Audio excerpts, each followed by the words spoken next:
Judith, can you hear us? Yes, I can hear both of you. Great to see you. Yeah, great to see you. And I just learned that you had an exciting day as well because you announced that you will be starting a podcast series, which is exciting because we love podcasts. Of course, and it's a very, very special podcast to empower women. It's called Go Girl Go. That's what my mother said to me for many, many years when I was leaving the house in the morning and I was saying, I don't know how to do this today and I don't know how to approach that person today. And she just said, have courage, darling. Trust your gut feeling and go, girl, go. And so I've always wanted to do a podcast for women, from women, and I'm very, very excited. That's so cool. We're very much looking forward to the launch on Monday. Maybe you want to share a couple of words about yourself for everyone who doesn't know you. I don't think that it's a lot of people who don't know you yet, but maybe just give a brief intro. Absolutely, it would be my pleasure. So my name is Judith Williams. I was born as the daughter of American parents in Munich, and my parents came over to Germany with a pregnant cat and $100. That's where they started. And my father was an opera singer, and I studied opera singing, but I had to change my career due to a sickness. So I wasn't able to study business because I actually studied in the creative arts. I studied to be an opera singer. And as I was, after my sickness, working in a fitness studio to just, have enough money to pay the rent, I discovered my talent of sales and I went into business. And one thing followed after the other thing. I worked for QVC, which is, in home shopping, the biggest name. And then I went over to here in Germany, it's called Home Shopping Europe, HSE. And then I founded my company and my brand about 14 years ago. And we're the biggest brand being sold over television in Europe, but we're also very, very strong in retail. And we've built the company very strong in, let's say, cosmetics, etc. But I think the most important thing that I would want to give anyone out there who wants to be an entrepreneur is really that you need to believe in yourself, no matter where you come from. Everything is right there in you. You just have to open your eyes and see all the talents that you have and be willing to take the steps, invest in yourself, and to build what you need to build your business. I think that's already the most motivational message that we've heard today. Yes, definitely. So in today's talk, we would like to actually focus on two main topics, so to say. The one point is actually leadership, which can be targeted to, leading and motivating yourself, as we've just heard in the session before. The other part would be focused on the investment part, because you're an active investor as well. And I think that there are a lot of women currently listening to this session who would love to get an investment from you. So we need to make sure that we cover this as well. But maybe we're going to start with the leadership topic because, and that's probably some nice words also to your team. We learned that also your team is incredibly amazing, extremely professional and super nice. So our team loved working with your team. And so we thought, okay, obviously Judith is not only an amazing entrepreneur and investor, but she's really good in selecting people and working with the right people. So my first question would actually be, how do you select the people that you work with and also the people that you want to invest in? Because I think there might be some similarities. Absolutely. Well, people that I want to work with, I select especially on their values. Do we have matching values? Because we work very, very closely together. And I see a company like a big family, you go through different stages, everyone brings different talents to the table, but what combines you are the same values in life. And if you have those values together, then everyone can be as diverse as possible. You always have that binding thing right there in the middle. And then I have to look for people that can do that, what I can't do. So I love to invest in talent, into knowledge, into the right kind of mindset. And I always try to find people that can do exactly that, what I can't do, so we can empower each other. And I think in investing in teams or in investing in a business, It's a bit like a puzzle. I try to look at the team of the startup and see, okay, how diverse are they? You know, to have three tech guys, none of them good in marketing or sales, might be great for the tech side of the business, but not good for the sales side of the business. So you have to see which puzzle piece would you be in there as an investor, and how can that team grow together with you and diversify themselves as well. Makes a lot of sense. I have one super brief follow-up question. Please. But what are your values? Because you mentioned them and that they're important, and the business is like, well, having a family at the end of the day, so everyone's playing an important part. But what are really the core values, and also maybe your sort of leadership principles that you're bringing to the table?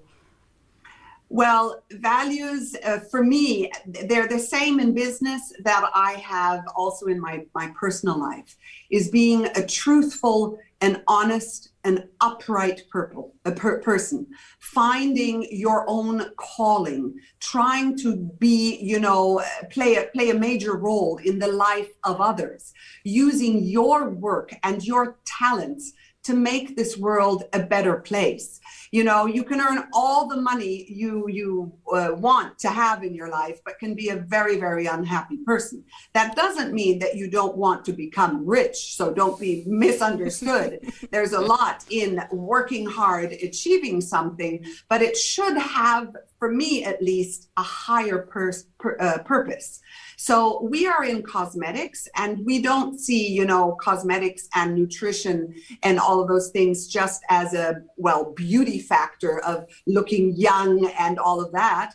It's more about self-care and enriching your life and really being aware of yourself.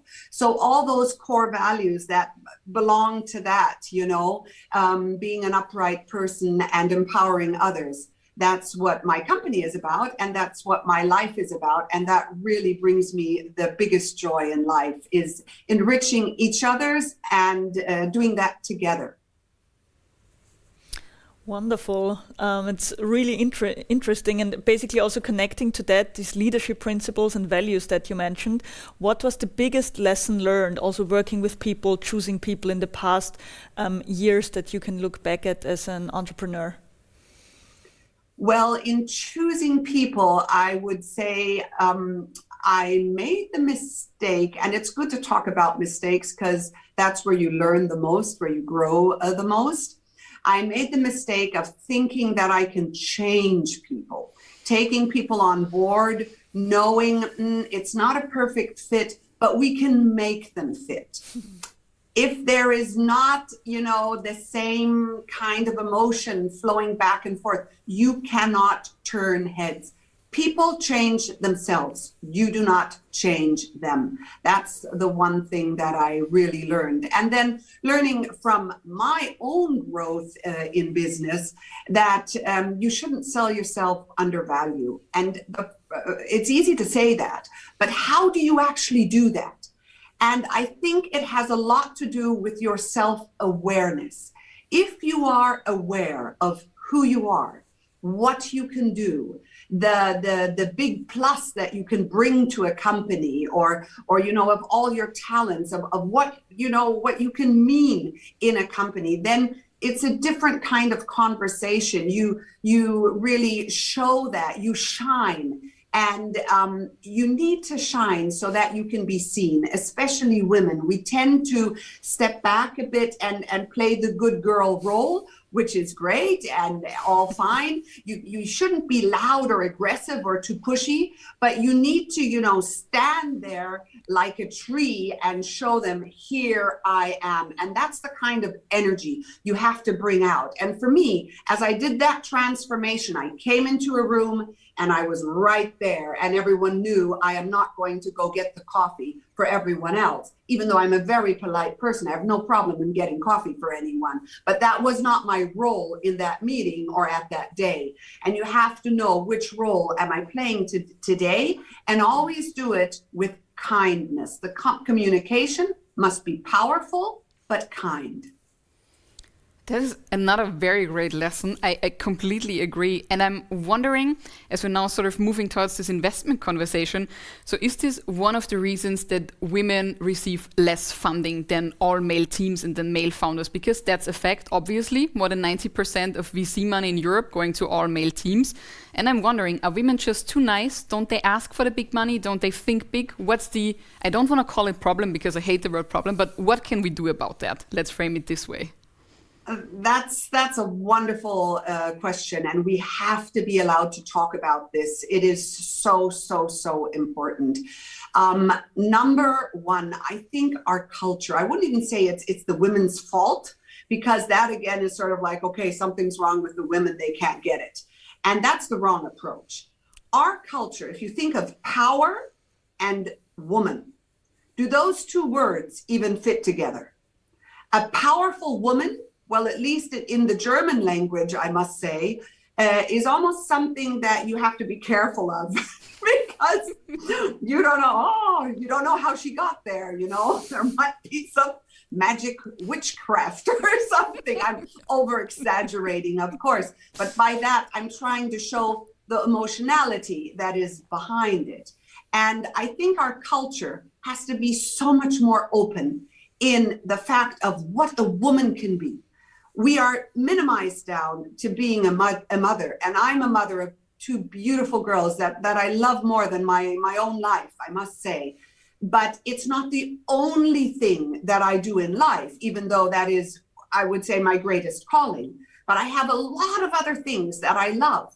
And being a mother doesn't mean you only have to do that. There are so many other things that you must do, that you can do, that you have talents to do. And I do believe that culture minimizes us down, especially I have experienced that in Germany. And we know that in Germany, we're at the last place in Europe if you think of female entrepreneurs and getting them funded. So that's the culture that has to be changed, and those heads have to be turned. And how do you do that? Women have to come out and say, I want an investment. I am here. Teach me, let me learn, and shine so bright that they have to see you and just keep knocking on doors. I was a boomerang in business, I tell you. If they turned me down, I was back at that door the next morning, knocking on. They were thinking, oh, she's back again. Oh my goodness, she just won't stay away. And I didn't care what people said. I just went out for it. And you'll find the right investor, but you have to persevere. You have to keep going. I very much agree. You have to keep going. Maybe one last question, because I learned that we're already running out of time. We've run out of time, actually, but there's always time for one more question, at least when you're the host of this event. Of course. Has to have one upside.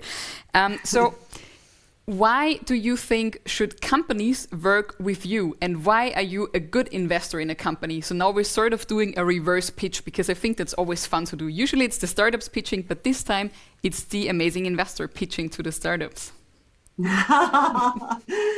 Well, number one, the culture, the mindset that we bring to the table is extremely empowering.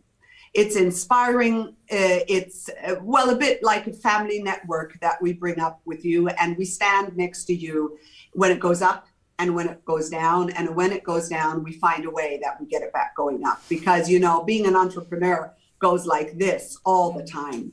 And I think one of the secrets why I am successful, even though I don't come from a business background, I think being an entrepreneur and being a business person, you have to love people. You have to love people, and you have to understand them, that they want to, deliver their calling. And I think that's one of the most important things as us women, to know what is my calling? What really brings so much pleasure to my heart, to my soul? The one thing is earning money and being successful, but that's only, let's say, half the way.